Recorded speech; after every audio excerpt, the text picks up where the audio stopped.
How are you, my man? Don't forget your notepad. Okay. Listen, you know what we said, don't we? Keep What's it that? in there. 2 biscuits. That's just a little treat for later. Trust you. Hello. Hello. Got 2 chocolate biscuits in the pocket. Yeah. Yes. That's good. Morning, Ethan. How are you? Good morning, Ethan. How are you? Breakfast cake. Breakfast cake. Right, well. Oh, CD. Yeah.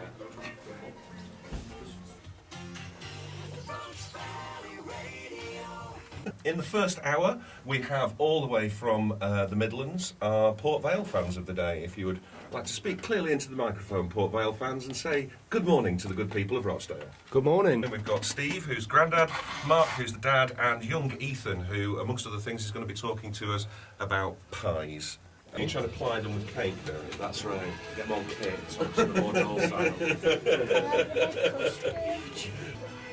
What's it off on? Is it off Waterloo? Yeah. Feel it. How good is that? Take it away, Darren. You've been busy this week, haven't you? So, the big disastrous news of today is Dale versus Port Vale as Waterloo pitch with a lot of rain last night.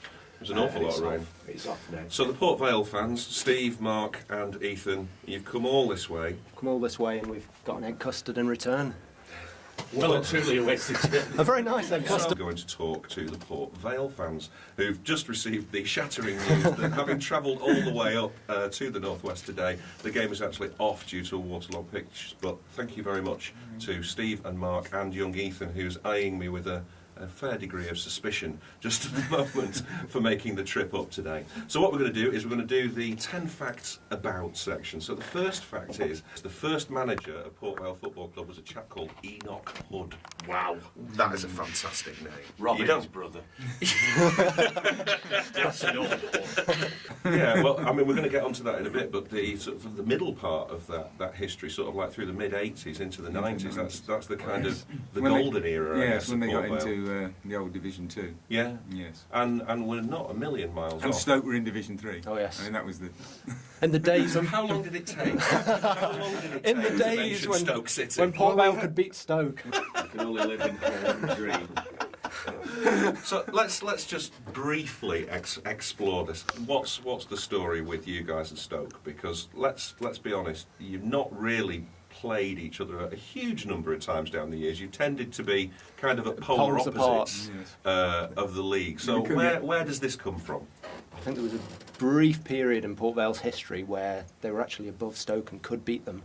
And it's that brief, Just and how long did that last for? about 1 or 2 seasons, but it's enough. It's enough. And now Stoke are so far gone. That's all forgotten now. We're all poles apart again. But it did happen once, and I do tell Ethan about it. Okay, well, fact 3. Now, here's an interesting one, and you're not going to thank me for having dug this one up. This was the subject of my researches the other night. Vale traditionally play in black and white, and this doesn't really work on radio, but Ethan is sporting the current Port Vale home kit in the black and white stripes, and that has been Port Vale's kit since, I believe, 1921. But it was not always the case. Now, last week we discovered that Manchester City used to play in red and black, rather like their crosstown neighbours. In history, Port Vale have played in also red and black. I think that was their first kit back in 1876. But they've also experimented with an all-red, black and gold stripes. Ooh, that sounds Yeah, pretty that's exciting. And what else have we got? Claret and blue, briefly. Wash your filthy mouth. We've got a Burnley fan coming on in a few weeks, so he can argue. But this was Is that why this was Darren's leaving? that's one of the reasons. It's one of the reasons.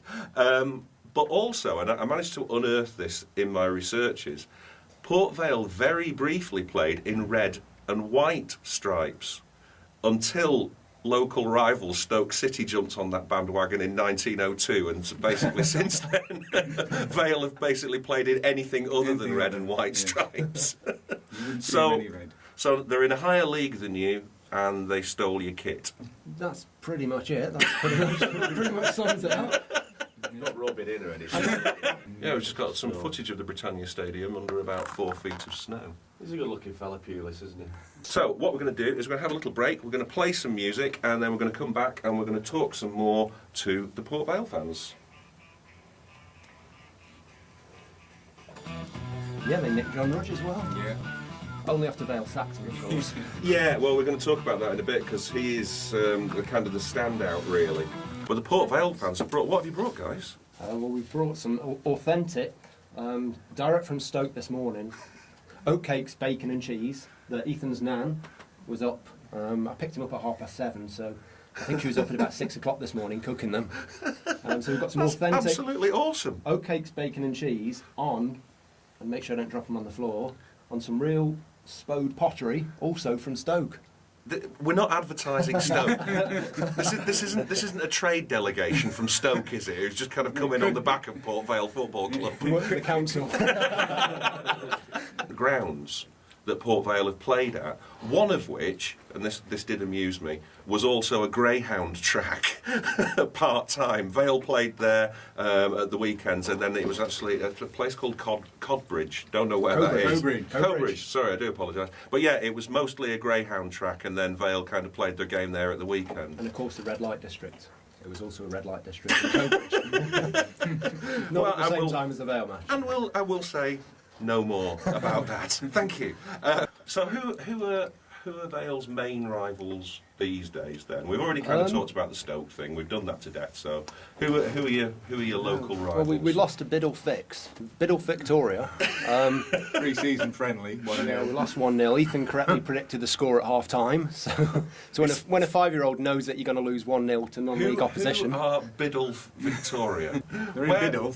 Where is Biddle? Yeah, they're is in that Biddle, local? Yes. and they were victorious. On that day. Yeah. On that day. So who are your local rivals? Macclesfield, we managed to lose there. We took That's pretty impressive. 2,500 fans, delayed the kick-off, turfed some of the Macclesfield fans out of their terraces to get everybody in, and then lost. And Crewe, Right. so Crewe's not very far away. Was it Boxing Day? Yeah, It was Boxing Day when we went to Crewe. That's a strange ground. Because you've got 3 quite small stands and then this absolutely huge one. huge Yeah. stand, which I was right up in the back of because I was doing match commentary that day. Good chippy near the ground as well. I missed out on the chip. And I've had a romantic weekend in Crewe as well, but we'll never come back to that later. Maybe It wasn't not. with you, Richard. I'm not like you were racking you. I was trying to remember that one. No, it's just a point of interest, ladies and gentlemen. Darren is the modern day Mr. Romance. You've taken You've taken your good lady on Yes. romantic weekends to Leeds Yes, that Preston. was Preston, oh, it's lovely and place. Crewe And Crewe, yes. in recent times. That's correct. You ruined that girl, don't you? I know, I'm spoiling her. And she's got a cleaner, you know. She's a lazy cow. And I would just like to have that remark stricken from the record, and we will move on with the. Not listening, is it? We'll move on with the Port Vale related facts. Vale made an appearance in the semi-final of the FA Cup in 1954, losing out to West Brom, who, believe it or not, actually won the FA Cup this season. However, I'm told that controversy still reigns because Vale had a goal disallowed, and then the Baggies managed to sneak their way back into it, winning the game 2-1. So, Yeah. go on, tell us the story. What We happened? were smarting about that on the way up, actually. When John Roch took over, Vale were in the old Division 4. That was in 1984. But by the start of the 1989-90 season, they'd be in Division 2. So effectively, the football championship, as it's called these days. And that was thanks to Robbie Earle scoring a winner in the playoff semi-final. I think that was Bristol Rovers. over Bristol City, I'm told. No, Bristol Rovers. City, Bristol Rovers. I defer to the Port Vale fans' greater knowledge, and went up into effectively the championship. 96-97, you finished 8th in effectively the championship, which was your best league finish, Best I think, ever finish. ever. And then shortly after that, We've never you looked back. sacked John Roch, the guy who had done all of this for you. Now, so who have you got as your manager at the moment? Got Mickey Adam. And how's he working out for you? Mickey Adams. Big Mickey. What do you think of him, Ethan? Is it good? I don't know. He's doing pretty well. With the budget he's got, he's doing really well. In spite of Vale being 14th still, I think we've only lost 6 matches. Was it 6? Yeah, something like that. 6 this Well, season. Rochdale played Port Vale on the opening day of the It was season. a draw, yeah. It was a draw. With another disallowed Vale goal. And I would, I don't want to get partisan here, but probably the most fortuitous penalty you are ever going to see in your life. True. Difficult to beat, I think, probably characterises your season, I say. And I do like your manager, so he speaks his mind, doesn't he? Yes. He put the whole lot of them on the transfer list. Yeah, that was after the Notts County match, That's the wasn't it? Notts County. No It mucking was quite a around. tantrum, that one. We do appear to be signing the entire Brighton reserve team. got a new one today. We've got a new one now. All Today, right. yes. Who's Craig come? Davies. Craig Davis. Craig David. Selector. Proper ball. Watch me Kestrel. Going for a Right, we're going to do one more Port Vale fact, and then we're going to have some music. We're about 10 to the hour just at the moment, so we'll finish off the Port Vale facts. We're going to have some weather, and then we're going to have some news at the top of the hour. So the last Port Vale fact of this segment: both times that Vale have won the Football League trophy, it was the year after Stoke won it. Never.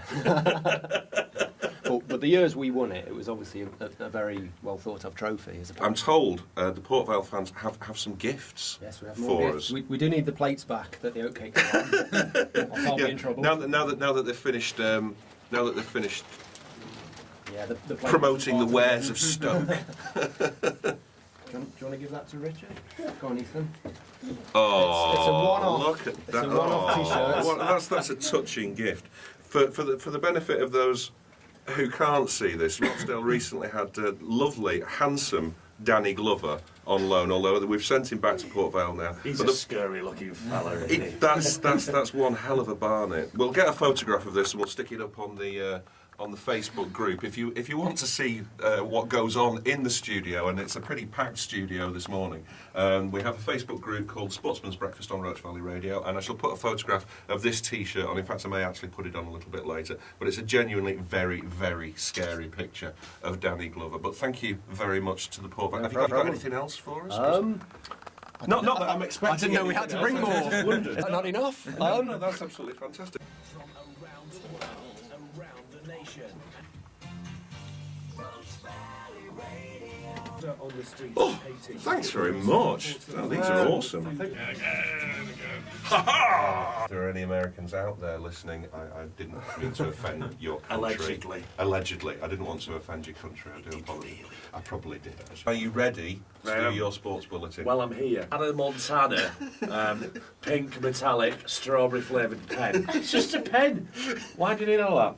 And I got a piece of paper. And all I'm doing is looking on the internet and then going, oh, that's good. I'll write that down on my piece of paper. So, what's Are technology you actually for? commentating on the production of your sports bulletin? Is that what you're doing? Would appear so, wouldn't it? So it would. Yeah. Fascinating fact about John Terry. All Did you right. know that he has Small feet. exceedingly small feet? Oh. Now we've got a couple of points. These are really good ones. On which style they actually do. Where they came from was Daban Funakoshi again. It doesn't matter. The idea of the karate uniform. Adam decided that at the qualifiers for the Nationals, he'd wear a silky leopard print underpants. Nice. Yeah. With your pants. No point wearing leopard skin pants if you want to show everybody. I'll just explain a little bit about that because I did some research, as you probably gathered already, and thanks very much for coming along.